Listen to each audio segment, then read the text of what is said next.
Welcome back to Austria Comic Con 2024. And behind the stage, I have two amazing actors. We know them together from their series Gotham, but we know them from Touch. We know them from a million movies, from Dog Soldiers to Event Horizon. Please give a warm Austria Comic Con applause and welcome to David MAZOUZ and Sean Pertwee. Please have a seat. Hello. What's up? Welcome. I have been nervous about this moment for the last 3 days. Me too. Because I did a little. Why have you been nervous? I did a little research for the panel, and one thing popped up on Sean's IMDb page that I'm very eager to ask about. Because you said in interviews that there is one role you never ever want to take and want to play, and that is your dad's role as the third Doctor. But Season 1, Episode 8, Empire of Death, for the new Doctor Who series, it credits you as the third Doctor. What can you tell us about that? That's the first I've ever heard. You heard it in Austria first. He's lying. He knows something. If I did it, I must have been very drunk, because I don't remember doing it. No, I didn't do it. I don't know what that is. That's amazing. I've heard I was very good at it, though. Yeah. No, I've heard that there are some trolls who do add these fake credits to your IMDb page. I don't think that it was even the first time that this happens. But you did do some work for Doctor Who before, when you played in the 5-ish Doctor special in 2014, where Peter Davison, Colin Baker, and Sylvester McCoy, which is, I think, a very amazing plot. They want to go to the 50th anniversary special and want to be in this and basically sneak on set. And you were there. Can you tell us a little bit about your experience working with the other Doctors and the Doctor Who crowd and community? Well, I've sort of known the other Doctors for a lot of my life, really, especially the older Doctors, because of my father. And I was sort of I used to go on set, and of course I used to go to a couple of conventions with my dad when I was very young. But I was asked by Peter Davison to do that as a kind of... is that me? No.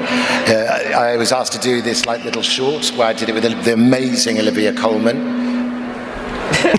It's just me, isn't it? Most amazing Olivia Colman, and it was just a little... And the funny thing was, I'd just been offered Gotham, and I wasn't allowed to talk about Gotham.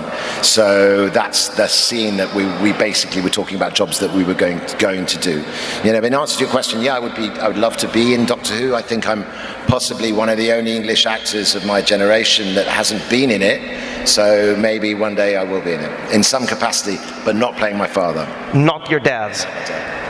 Even though some say it would be a part you were destined to play, such as, and I switch to David, the role as Batman is something you could be destined to play, because your birthday is February 19th, which is the same as Bruce Wayne's, in some capacity. In some comics. I thought I was really cool going around saying that my birthday is the same as Bruce Wayne's, and I said it to one of my friends, and he was like, no, it's not.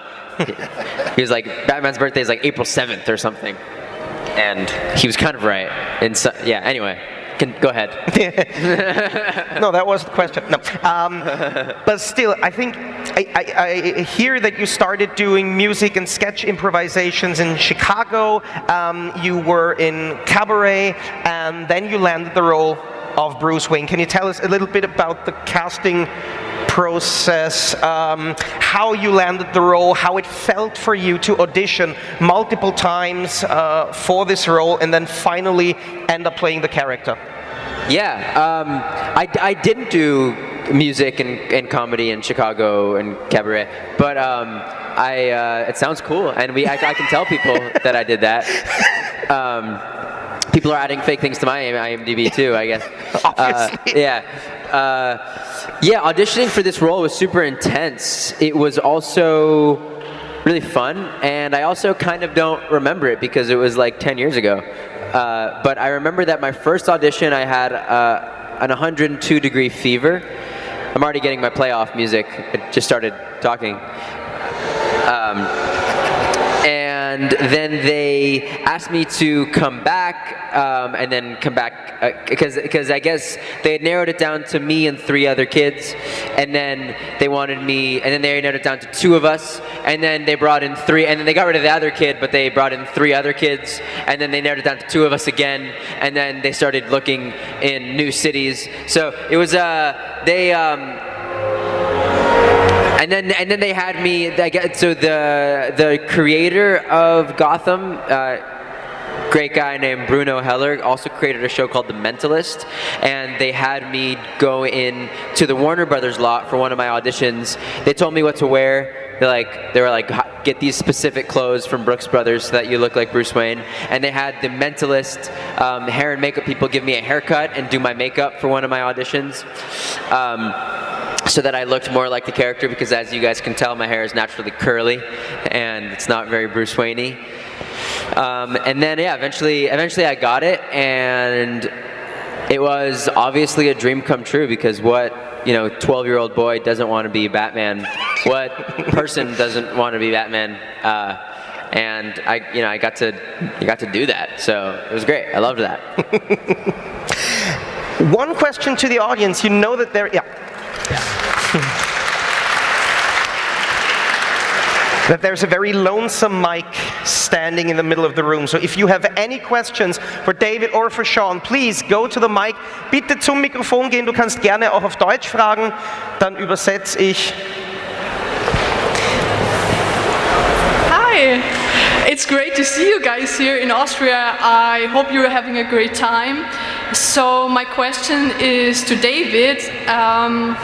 So I've heard you graduated from Stanford, and you sound like you weren't really sure what you're planning for the future, what you will do.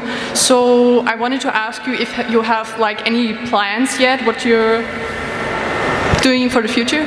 Yeah, plans in progress. I'm figuring things out, I feel like a lot of my life I spent kind of going from one thing to the next. Gotham, I started shooting when I was 12 and then finished around my 18th birthday, and pretty much went straight from there to college. And obviously I'm very happy I did both of those things, but I never really had a second to just kind of breathe and figure out what I wanted to do next. So I graduated a few months, like 10 months ago, and I've been taking that time to not jump into anything, but to just kind of figure out who I am. What do I want to do? I love acting. I know that. I think it's a big reason. One of the things I figured out in college, because I had been doing it for so long. I'd been acting since I was 5 years old, that when I got to college, I wanted to, and I knew I loved it, but I wanted to really figure out, do I love this because it's all I know, or do I love it because it's like, my calling, or my, it's what I'm destined to do, if you believe in that. And I do believe it's what I'm destined to do. I haven't found anything else that brings me as much joy as escaping into, another person. Sorry, I just see like the Batman with red eyes, like glaring at me from the back. You look awesome, man. And so I've been doing a lot of writing, and I produced and wrote a short with my friend that was very fulfilling for me in like a month ago. And I did another short a few months ago, or like a couple years ago, that just got picked up, like a few weeks ago, just got picked up by Darren Aronofsky and Sony to be made into a full-length movie, which was pretty exciting. And so I love this space. I think I want to be in the entertainment space and tell stories.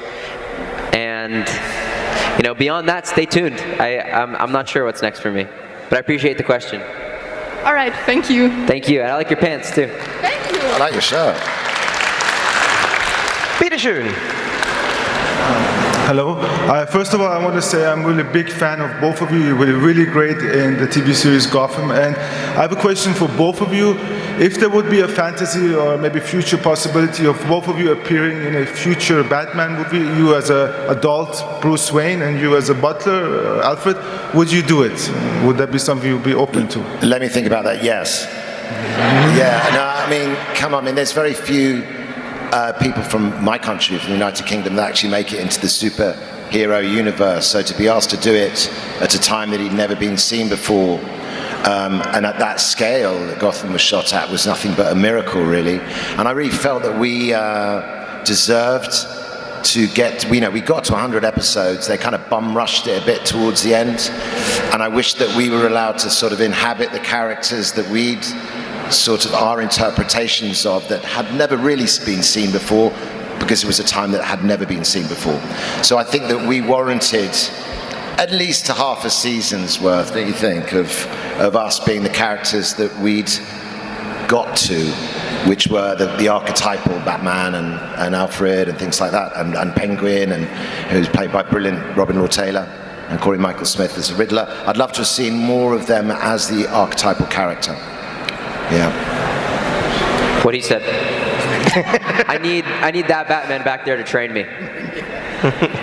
You got it? I trained him. What are you talking about? Yeah, fine. Thank you. Thank you. Danke. Bitte schön. Hello, I have an elementary question for Sean. Oh my gosh, that's a while ago now, yeah. I mean, you played Lestrade with Johnny Lee Miller's Sherlock in America. How did you prepare for such an iconic character that I've read Sherlock Holmes books? I'm a huge Sherlock fan. In such a unique environment, I guess, in such a different setting, I guess. First of all, let me just say thank you for the chocolates. I beg your pardon. Thank you for the chocolates, madam. It was really down to the writing, as you know. It was a separate sort of a universe, really. Johnny Lee Miller's interpretation and Lucy Liu's Watson, which really stuck. And really, at first, I mean, it's a difficult thing, isn't it, to take the canon of one of the most famous books ever written, or a series of books ever written, and to make him into a raging heroin addict and my character a raging alcoholic. But it was interesting, and I think that it worked. And I wished I could have spent more time. I was asked to go back, but because of that, I got the role in Gotham. And the studios, Ritz Silver Cup and the studio that we were shooting at, in Steiner in New York, sort of backed onto each other. And I was asked many times to go back and develop the character more. By Lucy, who was directing a lot of them. And I was desperate to do it, but they just couldn't make it work. The two studios couldn't sort it out. So I was a bit gutted. But it was a lot of fun, and it was an interesting take on it, really, wasn't it? Did he actually, Sherlock, did he help Lestrade get his shit back together? I wonder, but it was a really enjoyable job. Just one thing, when I looked it up again, you were only in 3 episodes, which was really a little bit baffling for me, because you made such a big impression. And when I think of Elementary, I always think about your character as well, in the combination with Watson and Holmes. And thank you for the performance. It was really awesome. Thank you. High praise indeed. Thank you so much. Vielen Dank. Bitte schön. Hi guys. I have a question for Sean. I think Dog Soldiers is one of the greatest horror movies of ever, and thank you for that. And how was it working with the director Neil Marshall on that movie, and how was it to film that movie in, I think, Luxembourg? Yeah, man. I mean, the thing is, I've worked with him on several occasions, as you probably know. I mean, I just did a film with him recently. And the reason why I've got this 1980s haircut, by the way, is thanks to Neil Marshall, because we were going to shoot Dog Soldiers 2 this year. We were going to do it, but we were set to shoot in June. Kevin McKidd was on board. I was on board in some capacity. The scripts had been accepted, no gay, the budget was all in line, and then it disappeared. But the unfortunate thing is, I'd grown my hair, as had the other cast members, and I was shooting something else, so I can't cut it off. So thanks very much, Neil. Yeah. But yeah, so watch this space. Maybe it'll come back. We'll see. So what's the plan for Dog Soldiers 2, anyway? We're waiting to hear. I mean, let me know if you hear anything. Has it still the working title Fresh Meat, or does this... No, that was, again, I think it was your trolls on the IMDb. I think people make stuff like that up. Whoever they are, yeah. No, I don't think it was going to be called Fresh Meat. I'm not quite sure. It was all very secretive. In fact, Neil hadn't really told me which direction, what path. I have an idea what path we were going to go down, because originally the movie, sorry for the rest of you who haven't seen the movie, but it was written as a trilogy, and we were going to shoot the 3 movies, especially after the success of the first. The second one was going to be about the science, and the third one was about to be the half lycanthrope, half soldiers. So the third one was one we were really angling for, that we were looking forward to doing. So, but then he's got the rights back, and we're waiting to see if we can still do 2, but not this year, unfortunately. Can you tell us something about the filming process for the first one too? We shot it. We shot it in a 5-week period. We shot it scene after scene as written in the script. So when people were taken away, I think that's one of the charms about the movie, is that when people die or get their heads ripped off or die, they were literally taken from set, because it was a relatively low budget movie, and flown straight out of the country. So there really was a palpable sense of like loss, which I think often misses in horror movies. And because we filmed it chronologically, it ended up with me and Kevin McKidd in a wardrobe. You know, and there was just us 2 there. And on the last day, one of the last days I was killed, flown out, and Kev was ringing me from set saying, I'm on my own, what's going on? So I think that's one of the reasons why it works so well, that they weren't just cannon fodder, the characters. You actually cared about Spoon, you cared about the characters, you know. I think that's it, yeah. Thank you very much. Thank you very much. Congrats.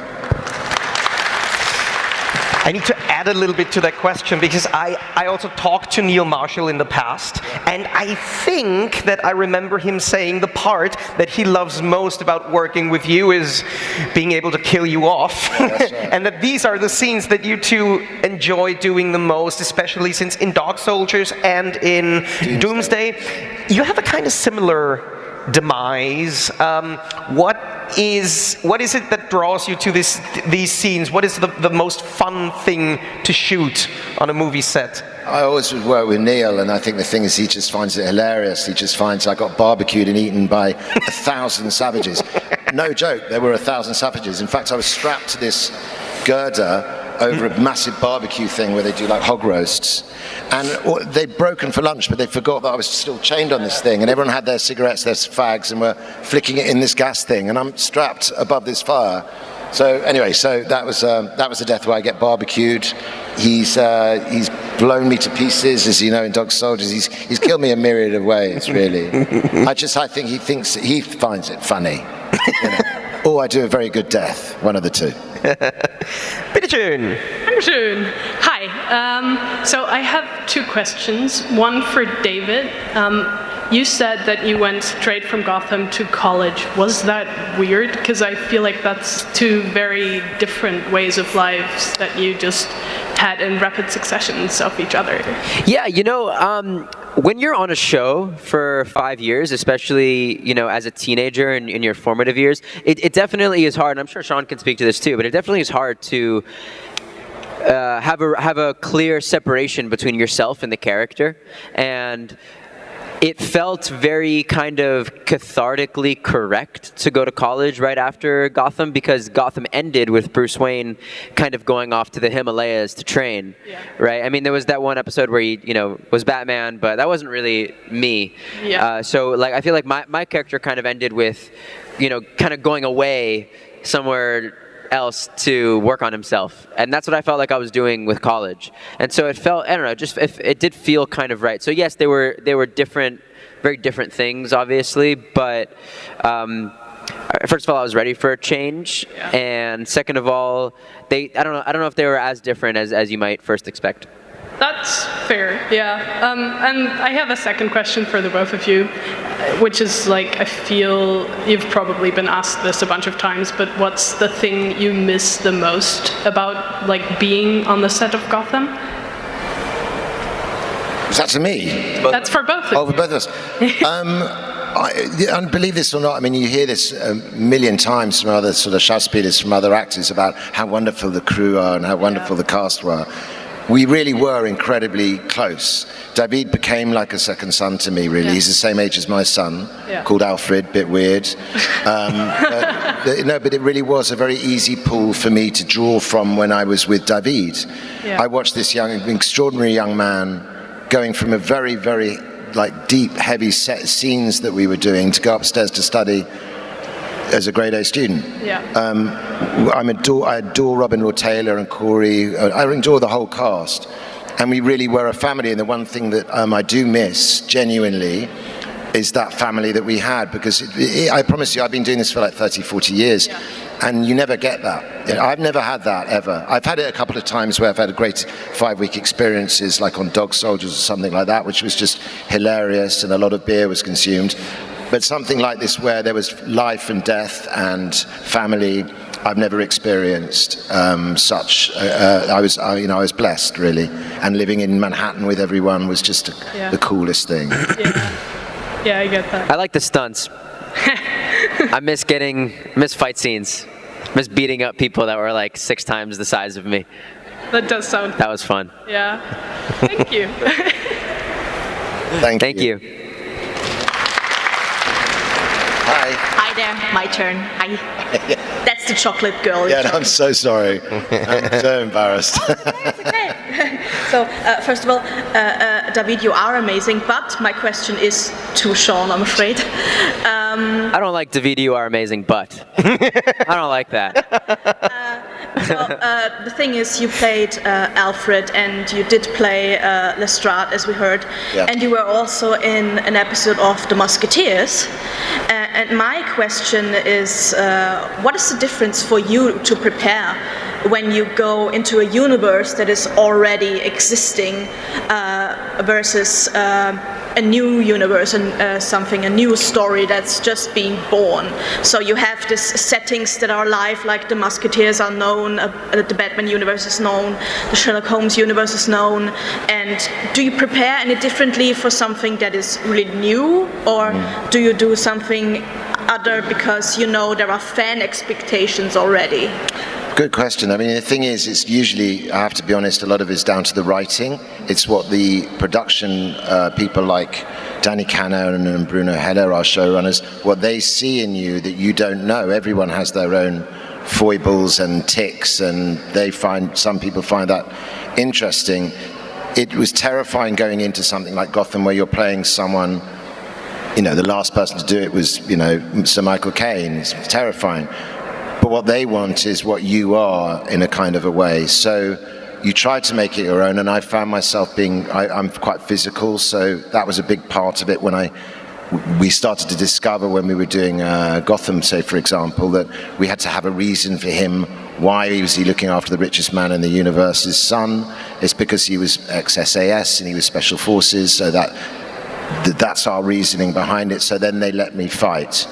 The rest of it is really you commit to something and hope that people. Well, no, you don't hope that people like it. You do what you feel and hope that it sticks. And hopefully, I've done that on some of those productions that you've mentioned. And also it's got so much to do with how you vibe off the other actors. The people. The art of acting is reacting, they say, and what your relationship is with the other performers that you're working with. And all those you mentioned, I'm working with David for so many years and working with Johnny Lee Miller and Lucy Liu and the rest of the guys, Hugo Spears and everyone on Musketeers. It's the kind of no acting required. They're so good. You just hope you keep up, and you hope that the audience finds your interpretation interesting. Okay. So another thing is, there is going to be an article about you as Lestrade in the official Sherlock Holmes magazine of London, written by me. Hey. So I will send you a copy of that via your agent, so look forward to that. Oh, great. And it's going to be a very positive one, don't worry. I was going to say. I heard it's going to be very well written, too. Yeah, I've heard it's going to be very well written. Thank you. Okay. Thank you so much. Have fun and rest of the convention. Thank you so much. Thanks for the questions and the chocolate. Hello there. So my question is to David. since we lost Kevin Conroy, the iconic voice of Batman, and you are like kind of technically the youngest Batman we got, could you like imagine that you maybe voice Batman age 1 maybe? Yeah. Yeah? Let's do it. Where do I sign? No, not by me, I'm sorry. Another thing, in the last scene of Batman, of Gotham, when Alfred and Gordon and, how is his name? Oh? Bullock. Yeah, exactly, Bullock. When they saw Bruce standing on the roof, like, did you actually wear the suit, or was it someone different, a stuntman, like, or something? Yeah, it was a stuntman wearing the suit, but they like CGI'd my face onto it. I thought of it, like. And they had me do the looks, looking all serious, you know. Yeah, it always looked a bit, yeah, I don't know, weird. But yeah, thank you. Yeah, thank you for the question.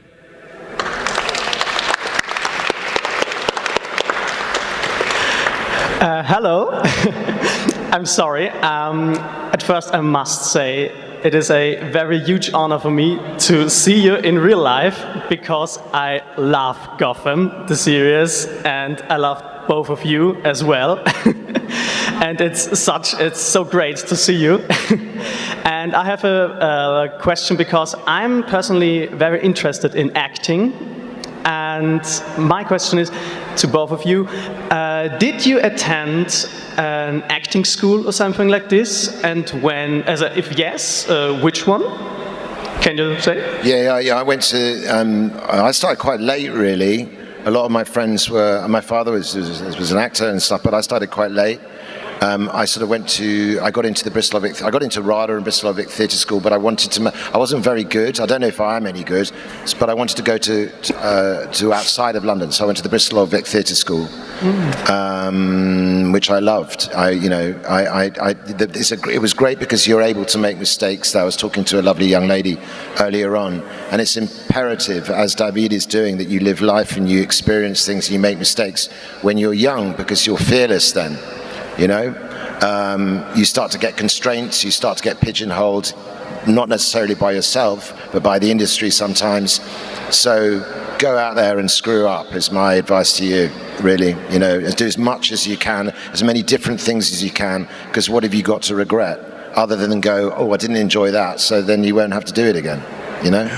That's my advice. Ah, okay, nice, okay. Yeah, I definitely agree with that. Like, always be comfortable taking risks and trying new things and just, I don't know, throwing something at the wall, you know, and never take yourself too seriously. It's really easy to do that. It's really easy to judge yourself too.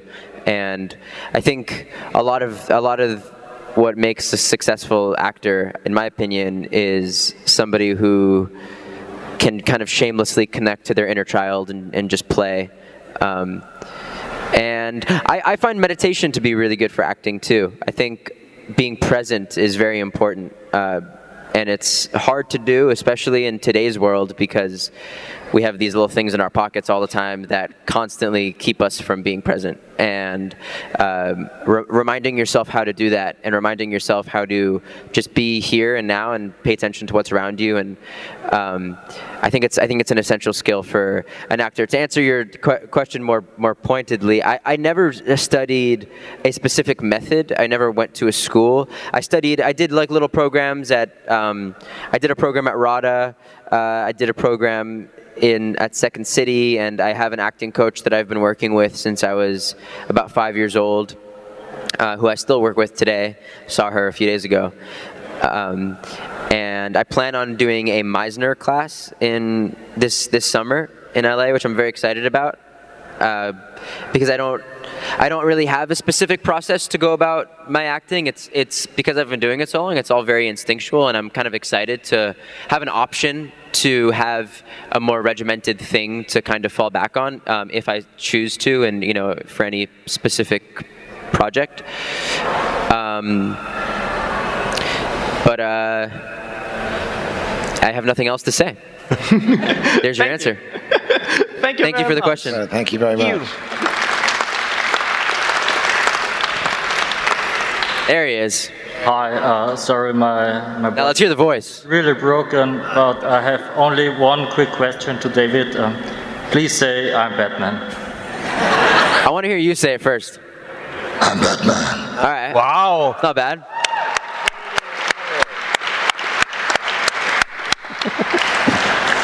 I'm Batman. Thank you, and I love Gotham. Thank you for this series. One thing that springs to my mind is there are so many TV shows that have this one distinct episode where they throw the whole concept down the drain and do something completely different, which is usually a musical episode, like with Buffy. Is there anything that springs to your mind where you say, well, this could have been a fun direction for and now for something completely different special episode of Gotham that you didn't get to do, but that would have been cool?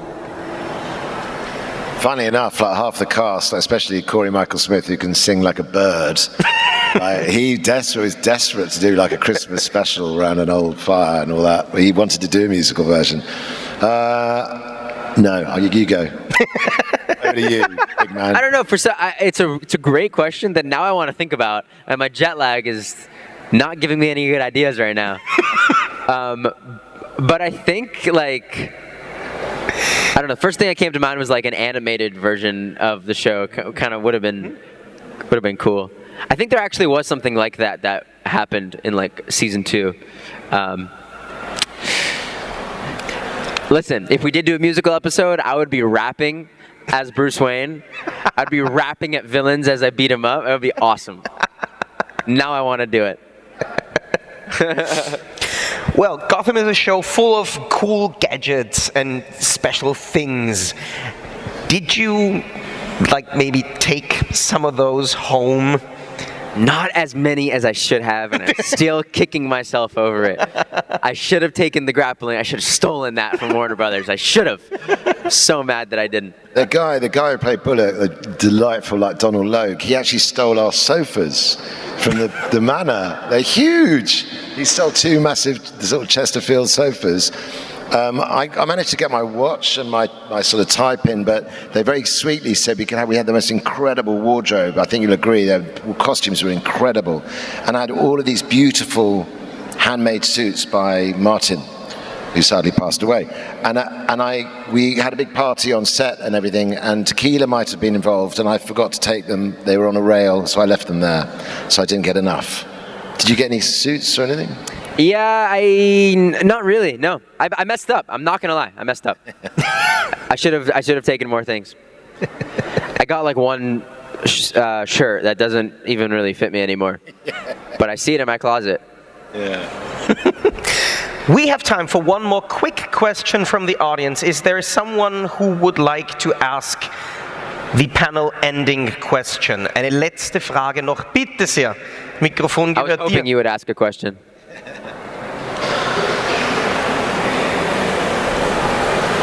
Hi, so it's a question for David. There's a lot of material in the comics for Alfred to build up this character, but the young Bruce, we only know him from the crime alley scene, and then there's a cut in the comics and the adult Batman come back as the adult Bruce. So what was your approach on creating this young version of Bruce? Well, the scripts helped a lot. It definitely led me in the right direction. I'm not even saying that to be funny. I'm just answering the question. I feel like what's cool. I mean, listen. In those comic book versions, when there is a cut, you see this very young, broken Bruce Wayne. And then you cut, 15 years, 20 years, whatever it is, and then he's a very strong man.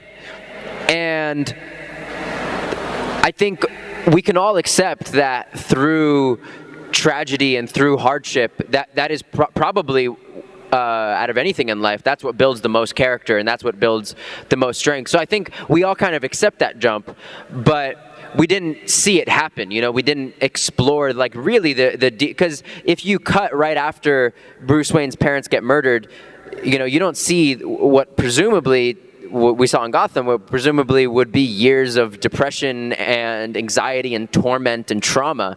And that's what we got to experience in Gotham. I honestly don't think it was too out of the box what we did with Bruce Wayne's character progression. We kind of just filled in the blanks. He's a really smart kid. He has a lot of resources. He lives in a large house almost by himself, just with this guy. Of course, he's going to spend the whole first season of Gotham trying to figure out who killed his parents, of course. Like, that just makes sense. And then when he realizes that he kind of can't do that because it's like the Illuminati that killed his parents, of course he's going to start fighting and start training and working on himself physically. Like, that also kind of just makes sense. And so I feel like we were just literally connecting two dots. And it was fun to connect those dots, you know? Yeah. Thank you. Does that make sense? Good question, man. Good question. Thank you. So thank you very much. Thank you all for coming to Austria Comic Con 2024, and especially a huge thanks to Sean Pertwee, to David MAZOUZ for joining us. Thank you. Thank you, guys.